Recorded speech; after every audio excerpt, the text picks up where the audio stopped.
NewsNation Now continues live from here in New York City. We're watching it live from Philadelphia. The Vice President of the United States speaking to the National Association of Black Journalists. Good afternoon to you. I'm Connell, McShane. The presidential campaign really back in many ways in full swing today. We have this event that just wrapped up with Vice President Harris taking questions from these Black journalists, and we'll get into in detail what she said, all the topics that were covered. And also today, you have former President Trump back out on the trail, heading for Michigan just a couple of days after another threat was made against his life. So NewsNation's Kelly Myers, our lead correspondent covering the Harris campaign, is in Philly and joins us right now as we just watched the Vice President together. Those spoke there at the end about her conversation with former President Trump and covered a number of other topics as well, Kelly.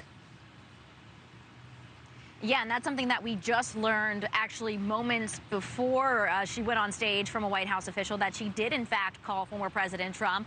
The conversation was cordial and brief, we're told, and then she just addressed it for the first time in that panel discussion with those three NABJ journalists interviewing Harris. And she said that she spoke to the former president and said, quote, she wanted to check on him to see if he was okay.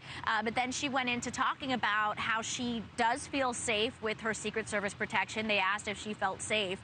But then she went on to say that there are many people in this country that do not feel safe, looking at, she mentioned Ohio, as she was talking about earlier in the discussion about Springfield, Ohio conspiracy theories, and talking about in other parts of our country where people don't feel safe. She said that, quote, she's fighting for the safety of everybody in our country. In that discussion, they got into the economy. They talked about that right off the top. They talked about Israel and Hamas at war and what she would do to bring that to an end. She didn't answer specifically. She just said that it needs to come to an end with the hostages coming home and with a path forward to peace for the people in Gaza, for the Palestinians, and for Israel as she stands for their right to defend themselves, she says.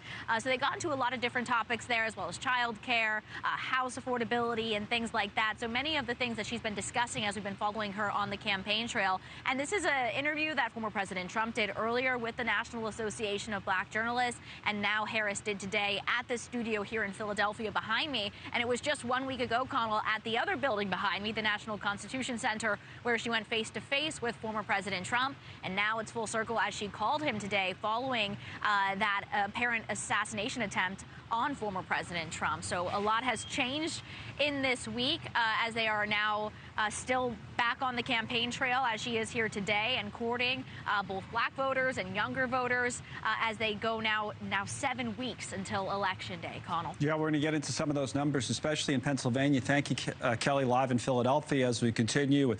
Thanks so much for watching. Just go to joinnn.com to find NewsNation on your television provider. And don't forget to click the red subscribe button below to get more of NewsNation's fact-driven, unbiased coverage.